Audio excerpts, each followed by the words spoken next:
Olá, eu sou a Isabela e nós estamos começando mais um estudo dos nossos grupos da cidade. Se você vai se reunir de forma presencial com o seu grupo, lembre-se de tirar os 30 primeiros minutos para ter um tempo de comunhão, um tempo de lanche. Assim as pessoas podem chegar com tranquilidade e vocês podem conversar um com o outro antes de iniciarmos a nossa nova série de mensagens.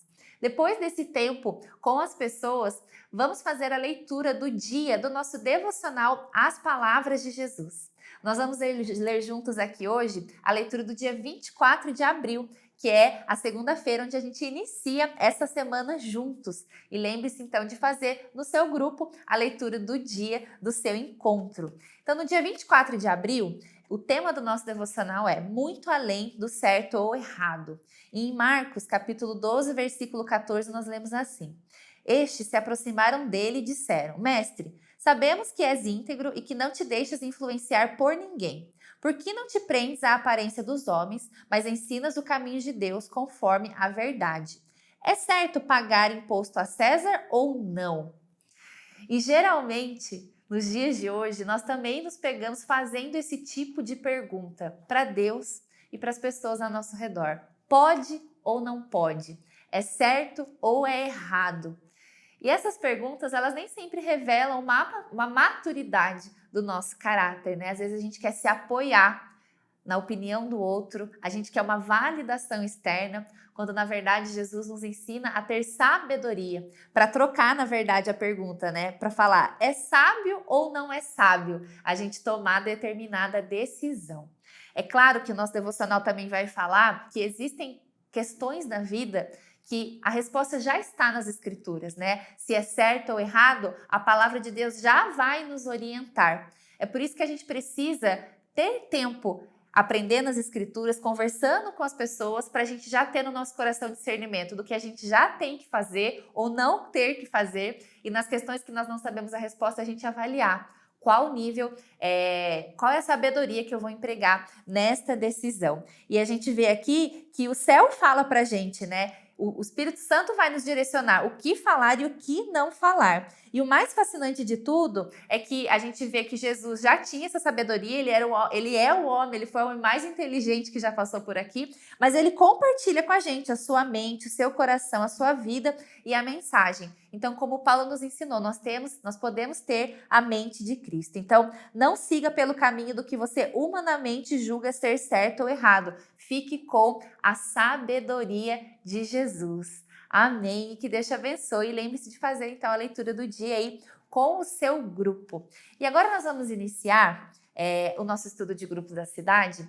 E nós estamos entrando num tempo, né, após a Páscoa, após a ressurreição de Jesus, para antecipar o dia de Pentecostes, uma jornada de fé até Pentecostes, quando Deus nos envia o seu Espírito Santo. E o tema da nova série de mensagens que nós iniciamos juntos hoje como igreja é Lições de Jesus para hoje nas parábolas de Lucas. E a parábola que nós vamos ler hoje como tema do nosso estudo é As Lições do Semeador. Lá em Lucas, capítulo 8, a partir do versículo 4, nós lemos assim: Reunindo-se uma grande multidão e vindo a Jesus gente de várias cidades, ele contou esta parábola. O semeador saiu a semear.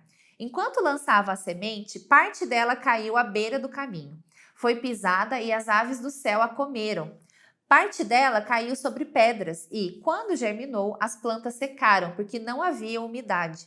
Outra parte caiu entre espinhos, que cresceram com ela e sufocaram as plantas. Outra ainda caiu em boa terra, cresceu e deu boa colheita a 100 por um. Tendo dito isso, exclamou: Aquele que tem ouvidos para ouvir, ouça. Então, a gente já vê a primeira parte, né, dessa parábola sendo contada para as pessoas que estavam ao redor. E a gente viveu, como eu comentei, um período de quaresma de muito aprendizado, de muitos frutos para o reino de Deus. E nesse período agora, não é como se a gente tivesse simplesmente parados esperando até que Jesus volte, né? Assim como os discípulos esperavam pela descida do seu Espírito Santo, hoje nós esperamos pelo retorno dele e nós já podemos ter, né, dentro de nós o seu Espírito Santo. Então, até que esse dia chegasse, cada um dos discípulos de Jesus precisou permanecer permanecer em fé, obedecendo à orientação recebida pelo Filho de Deus para permanecer em Jerusalém, até que lhes fosse enviado o poder do alto. Eles guardaram a promessa e os ensinamentos de Jesus em seus corações até serem batizados pelo Espírito Santo. Hoje nós guardamos sim a promessa de que Jesus vai voltar e nós também guardamos com o nosso coração para a nossa vida atual os ensinamentos que Jesus nos entregou, e especialmente por meio das parábolas. E como eu comentei hoje, a partir dessa leitura da parábola do semeador, quais são as lições que a gente pode tirar desse ensinamento de Jesus? Então, a primeira delas, a profundidade em Jesus nos prepara para as provações. Adiante, Jesus explica essa parábola. Então, Lucas 8, capítulo 11 até o versículo 13. Lucas 8, 11 e 13. Este é o significado da parábola. A semente é a palavra de Deus. As que caíram à beira do caminho são os que ouvem, e então vem o diabo e tira a palavra do seu coração, para que não creiam e não sejam salvos. As que caíram sobre as pedras são os que recebem a palavra com alegria quando a ouvem, mas não têm raiz. Creem durante algum tempo, mas desistem na hora da provação.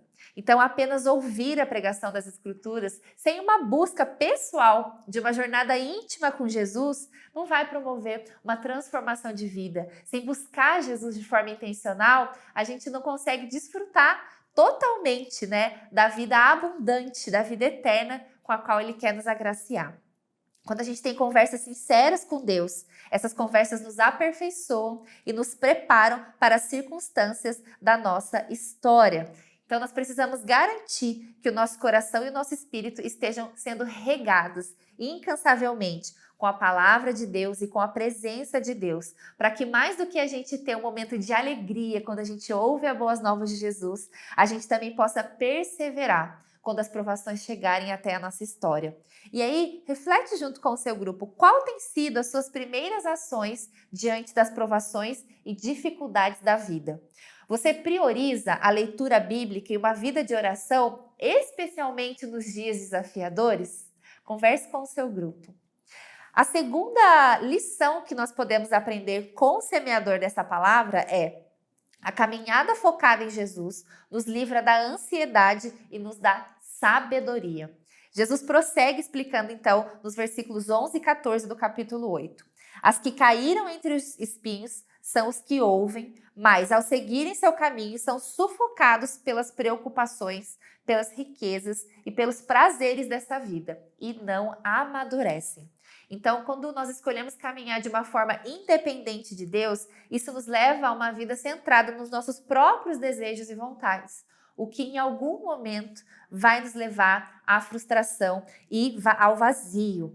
Mas quando nós concentramos a nossa vida nos ensinamentos de Jesus e buscamos o aperfeiçoamento no Espírito Santo, nós vamos ter o discernimento de fazer escolhas que geram vida, prosperidade e saúde. Ao depositarmos a nossa fé e a esperança em Deus, sabemos que Ele é fiel e Ele cuida de coisas que nós não podemos ver e que nós não podemos controlar. Então, contando o seu coração, o seu coração anda ansioso, você tem se sentido preocupado em excesso? Quais são as distrações que acabam te impedindo de fixar os olhos em Jesus e em seu cuidado? Então, a gente olha aqui, a gente não precisa ser sufocado pelas nossas preocupações. Quando a gente se atém à palavra de Deus e à presença dele, a gente pode desfrutar de uma vida de paz com muita sabedoria. E a terceira lição que nós aprendemos aqui, então, com a parábola do semeador é: a permanência em Jesus gera frutos e recompensas incalculáveis. Olha só o final dessa explicação, em Lucas, no capítulo 8, já no final dos versos. Mas as que caíram em boa terra são os que, com coração bom e generoso, ouvem a palavra, retêm e dão fruto com perseverança. E um pouquinho antes, Jesus diz assim, sobre a semente: caiu em terra boa, cresceu e deu boa colheita a 100 por 1. Então, uma vida dedicada a receber, assimilar, aplicar a palavra de Deus e então ensiná-la para outras pessoas com fidelidade, certamente vai gerar frutos nas nossas vidas e vai fazer com que a gente cumpra o nosso propósito de estarmos aqui na Terra. Nós não fomos chamados para uma existência de esterilidade, de escassez. Pelo contrário, No reino de Deus, a matemática foge à lógica humana, né? Jesus nos ensinou que com apenas uma semente lançada em um solo fértil, em uma terra boa, geraria uma colheita de 100 frutos, né? De uma semente sairiam 100. Então, como tem sido o seu relacionamento de permanecer em Jesus? Você tem permanecido nele, no seu relacionamento com Jesus? E como você pode, né, se tornar mais parecido com Jesus e ser então uma boa terra para receber a palavra de Deus e gerar frutos em sua vida? Deus é paciente, Deus é generoso e Ele está sempre disposto a melhorar a terra do nosso coração e a nos tornar pessoas como um solo fértil para receber aquilo que Ele quer derramar. Na conclusão, nós lemos que no capítulo 2 de Lucas, diz assim, versículo 47, todos os que o ouviam ficavam maravilhados com o seu entendimento e com as suas respostas. Então, apesar de não vermos Jesus com os nossos próprios olhos, né, com os nossos olhos naturais, nós temos acesso imediato aos seus preciosos ensinamentos e ao seu Espírito Santo. A sua palavra e a sua presença são suficientes para nos trazer as respostas e, como eu disse, para tornar o nosso coração, o nosso espírito e a nossa vida um solo fértil para o seu agir e para o seu frutificar. Então, reflitam aí sobre essas perguntas que nós fizemos ao longo dos pontos e orem, né? Orem em unidade para que toda distração e superficialidade sejam removidas da sua história, para você crescer em intimidade e sabedoria com Deus. Nesta série de mensagens, na quarta semana, que vai ser do dia 14 de maio ao dia 20 de maio, nós vamos falar sobre as lições do grande banquete. E nesse dia nós queremos convidar pessoas que são amadas por nós e que ainda não fazem parte do nosso grupo, ainda não conhecem Jesus, para estarem conosco. Então ore, pense aí no amigo que você vai convidar para o seu encontro da semana do dia 14 de maio e registre no link que vai estar aqui na descrição quem são essas pessoas, para que nós possamos orar junto com você até este dia. Para a indicação final do nosso estudo, nós indicamos a leitura do livro Enraizado, de Benny Lipscher, que é uma leitura que vai te fazer centrar ali na palavra e criar raízes. Nada vai te arrancar da presença e da palavra de Deus. E se você está aqui conosco hoje e você ainda não faz parte de um grupo da cidade, confere aqui o link que nós vamos deixar para que você possa se conectar com a gente e pertencer a um GDC e à nossa família. Que Deus te abençoe e um bom grupo da cidade.